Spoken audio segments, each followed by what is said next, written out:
Well, welcome to Good Times with Alex and Ryan. What? What? So I'm Ryan Sprague. My handle is at Ryan W. Sprague, any social media. Alex? At Vandollar15, only on Twitter. Only and exclusively. Yep. Right. That one format has me locked down. Locked down. You got a good contract with them. Yeah, they pay me nothing. So, hey, Alex, I've been watching your Twitter over the past, it's been a few months. You've been going to the gym every day. It's been inspiring to a lot of us, including me, who've been trying to get to the gym, but you've somehow managed to keep this thing up. What's been your motivation? What's been going on with that? Well, it's when I first started going to the gym about 2 months ago. Tomorrow is actually month number 2, so month number 2 starts tomorrow, or actually finishes because tomorrow's week 8. My main motivation was I didn't fit very well in my clothes. We would go do athletic stuff. I would be winded. I'd be exhausted. I'd be sweaty. I just had some health things going on where my heart would beat really fast randomly. I saw that you had started running. My one of my friends, Mackenzie, had been working out every day for the last 2 years. Not every day, but 5 days a week, very consistently. And then, to be honest with you, when I saw that picture of Ethan Suplee on Twitter when he was his heaviest, and then he got down to 270 or 280 of pure muscle, it was as soon as I saw that picture, I was like, okay, if he can transform his body in that so much of a drastic way, then I can do it too. And it lit a fire under my butt, and I haven't stopped since. So yeah, I gotta tell you, I'm seeing results, man. It's working. It's really cool. Yeah, I've been trying to do running. I'm getting into it to try and do another marathon ultimately. So I have this athletic bucket list, right? Okay. So there's this marathon called the Boston Marathon. Oh yeah. But to get into it, you have to qualify in another marathon. And right now, for my age group, it's pretty much sub 3 hours. I'm not built like a runner, but it's just something that I really want to do. And it's something that it takes something like your dedication to go every day. Yeah, you have to do it every day. Seriously, just even if you don't feel like it, just go do it. Right. And I've been getting into it, getting better. And then I ran and I got these new socks on and my feet bled. And oh, really? Were they not not enough cushion or something? Just a lot of pounding on your feet? It was something. They rubbed the wrong way. I don't know what it was, but I'm like, well, maybe I'll give them a little time to heal. And then I got back into a bad habit of just, I'm too tired. Or you always make excuses. Find something. I made excuses for years. So it's easy to do that. It's so easy to choose to be lazy because the last thing you want to do when you have to go to work or you just got back from work is to put your smelly sneakers on and just because the first 20 minutes of any workout is the hardest because your body's getting itself warmed up and ready to start going into that fat burning cardio mode. So those first 20 minutes are terrible. They're always terrible. Oh, I hear you there. You have to really muscles are still trying to get warmed up. Yep. And they're all tight, but for me, it's actually getting there. I'm exhausted. I need some sleep. I have to get up at 5 a.m. tomorrow, and it's 8 o'clock tonight. It's just... It's when it's 5 p.m., you're like, I'm going to the gym at 6 a.m. no matter what. And then, something good, you know what I mean? And it's something good. Everybody's ran into that. And then something good's on TV or you start talking to your wife or your kids or whatever, and you're like, yeah, now it's 9 o'clock. I'm still going. It's going to be hard if I go to sleep right now. And then you fall asleep with your phone in your hand at midnight and you're like, oh, great. I have to be at the gym in 5 hours. And then you have to make that decision with yourself. And that is where everybody, 90% of people fail. It's hard, man. Just shut your brain up and go to the gym. Shut your mind off now. Sometimes you need an alarm to go off every 5 minutes with Alex yelling at you, shut up and get to the gym. Yeah, you just have to be singularly focused. Hey, so one thing I wanted to talk about, and this thing has been on my mind, since we started getting together and hanging out a little bit. actually, just so the audience knows, Alex and I have been friends since childhood, but about the last 12 years, we haven't really had talks. These podcasts are the first time we've actually talked to each other. Usually it's been by Twitter or texting, but an actual conversation. So you're actually getting the real deal here. But, you know what? Hey, you know what's really interesting about that is when I talk to you, it feels like no time has passed. I literally feel like I'm just talking to you like we used to talk. Wow. It's really weird. Isn't that weird? Yeah, it's really weird. It's like some psychiatric thing, right? Your brain. It's almost like we're actually friends. Yeah, yeah. It's almost like we were actually friends. We actually did click. Yeah, like I actually liked you. That's weird, and you liked me. Yeah. So I moved from Coos Bay, Oregon, or North Bend, to Texas to go to seminary, get a master's in theology. Was there about 7 years till I moved here to Spokane. But over there, maybe 2012, I don't remember the exact year, 2013, but I'm studying Greek and Hebrew, trying to understand like the original morphology of the word cornerstone in Greek, right? My brain's turning to mush. So I turn on the TV and there's a show that pops up called Axe Cop. It starts off, there was one day when there was a great fire and a cop showed up at the scene. He grabs an axe, and from that day on, he's known as Axe Cop. So, like I said, my brain's mush. I'm like, what is this thing? His sidekick is Flute Cop. He rides a dinosaur with guns. So it's like just enough to where it's like I'm interested because they're so random, but not enough to like shut it off. So I'm watching this thing spaced out when I should be studying or sleeping by Axe Cop. But later on, I see that you responded to him on Twitter, and I'm like, who is this? Who's this guy? Because not only does he do like Axe Cop, he also does the Babylon Bee, which some of my professors at DPS, one of them said, hey, you know, as a joke, like, I get all my news from the Babylon Bee.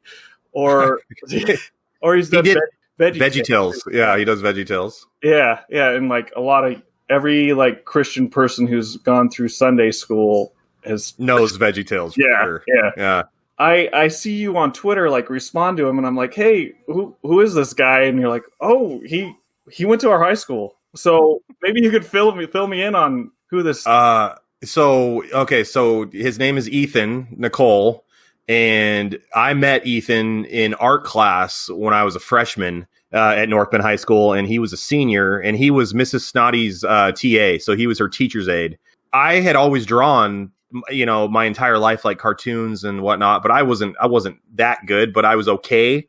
And I was just fascinated by this guy because he could literally just pull out a pencil and just do an illustration of a person in a caricature in minutes. And he was, you know, he had his own style he had developed, you know, early on. So he used to do these like Far Side inspired like comics when he was in high school that he wrote for the newspaper, The Barker. And we had like an art display in the library, and there was a display just for Ethan. So it was like Ethan Nicole's gallery in our high school. Wow. So, I mean, he was like a legend in high school. Everybody had heard of him or knew of him. And I also knew of him because I was really into like pop punk music and like rock and roll and whatever. And he was in Miscellaneous Kings of Steel, what I believe was his first band.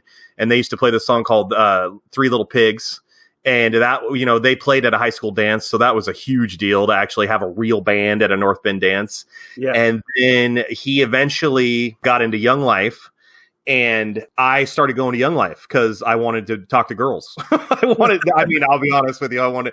I have always believed in God, but I wanted to meet girls. I don't think you're the only one. I was like, oh my goodness, we get to go to Dairy Queen after this and talk to girls. This is going to be amazing. So one night, they're having like a men versus women night, and Ethan and his friend Anthony and Adam Norden and a couple other guys are on stage, and they were the leaders, and they're just asking questions to the audience to, you know, what do you think of this situation, or what do you think of that situation, and with a guy and a girl involved or whatever. And I was just myself, and I answered all these questions, and I had everybody just laughing like crazy the entire night. And in that instant, I think in Ethan's eyes, I went from the kid who was annoying him in art class as a freshman, because I bugged the crap out of him. I wanted to be around him. I was hoping his like greatness would rub off on me in some way or something. I went from that to like, wow, this guy's grown up a little bit and he's hilarious. So I eventually became like their sidekick, him and Munoz, and we were super tight for at least 3 years. I mean, I spent a lot of time at their house. So he was with Munoz and all that? Yeah, they lived together. They had a house. They had a house in Empire, not Empire, but it was a Crocker Street, like where Little Store on the Hill is, Lee's Market in North Bend. You go down past the Mormon church into Coos Bay. They had a house probably like 2 blocks into Coos Bay on that side of town. Is that the same house that we went to? And yes. I know what you're going to say. I already know what you're going to say. Tell everybody what you're going to say. What? Oh, tell everybody what you're going to say. Right. So Alex and I hung out a lot, and he was friends with this group of people, and Munoz was, he played in bands and such, and handsome guitarist, lead singer. Yeah. So we go over to his house, and we're just talking, and over by the side, he goes, we've been pissing in a bottle. I don't know. I'm just like, okay, that's kind of weird, but whatever. Alex is like, no, he wouldn't let this go. Alex is not going to. He's like, what? No way, dude. I don't believe this at all, man. You do not. You really pissed in a bottle. You guys all just. So he brings out this big bottle. It's yellow. It wasn't even a bottle. It was like the like when you go to a grocery store and you get a pickled egg. It was like one of those big glass. So weirdest thing. So like he brings it out because I'm just like, this is kind of odd, but okay, this is kind of interesting. So he's like, Alex is like, I don't believe you at all. This can't be real. He opens it up. He's like, okay, take a sniff. Alex actually goes over and he sniffs this thing and almost hurls. He's like, oh no. Oh, no. My power was zapped. I bet that thing scarred you for life. Oh my god! Well, it was really fun to watch. Dude, I couldn't believe it. I didn't believe it because it looked so not like urine. It was separated at the top because they had been peeing in it for so long, and it was like 3 or 4 different people's urine. So the pee had separated from the liquid. The vitamins and minerals. I'm serious. Like it had rested on the top. This is such an odd thing. It looked like egg yolk on the top of it. It was really dark liquid. It was the grossest thing. And I said, "What are you doing?" I said, "Why do you have this jar? What are you doing with this?" And then Munoz was like, well, if anyone ever pisses me off or does something, we're going to use it on them. I don't remember him saying that. I don't remember. Yes. Why. I just remember it was like I'm just. Listen, I don't even know what happened to that jar or where it is, but that was the most disgusting thing I'd ever seen in my entire life. I could tell it did look like it was scarred you. So that house had so many crazy things happen. One time we had went to a concert in Portland. It was me, Ethan, Anthony, and Adam Norden. And I was supposed to go to college that day. I was like going to go to class at SWAC, the community college down there. And Anthony shows up with Ethan in Ethan's minivan. And he's like, hey, we're going to this concert in Portland. So you're going to go. And I'm like, okay, well, I guess I'm not going to Writing 121 today or whatever. So we go to Portland. And on the way up there was a rope. There was like a cable rope or something. And, whenever anyone got out of line or got too high and mighty or started talking trash to the other person a little too much, the other person would grab this rope and start strangling the other person in the van. That's terrible, man. Yeah. It was called the love rope. So, I'm going to strangle you out of love because you're overstepping the lines with me. So out of love, I'm going to strangle you. I'm not to get you back in line. I'm not surprised with those guys, but that's pretty funny. Yeah, the love rope was a big thing there. So you mentioned something. Did Ethan work at Dairy Queen? No, we used to go to Dairy Queen because it was right across the street from the Young Life house. Okay. And I remember like one of the first nights, because the leaders would try to get you to come to Young Life Bible studies and stuff. So It was like kind of their way almost to recruit you or something. So me being an overweight kid who was broke, as soon as they offered me an ultimate burger combo, I was like, okay, look, what do you want me to believe? I'm in, sure, whatever. And then if they want me supersize it, then it's all over. I'm in for life. In for life. Done deal. Yeah, for life. Just like Twitter got you for life, right? Well, right now. Right now. Oh. We don't know when my contract runs up, though. We'll discuss that later. All right. Okay. Well, I think we've done enough for this episode. Catch us next Wednesday on Good Times with Alex and Ryan. Hey, thanks for tuning in, everybody. We really appreciate it. Check out our social media if you want more. Thank you. Hey, same Good Times channel, same Good Times time.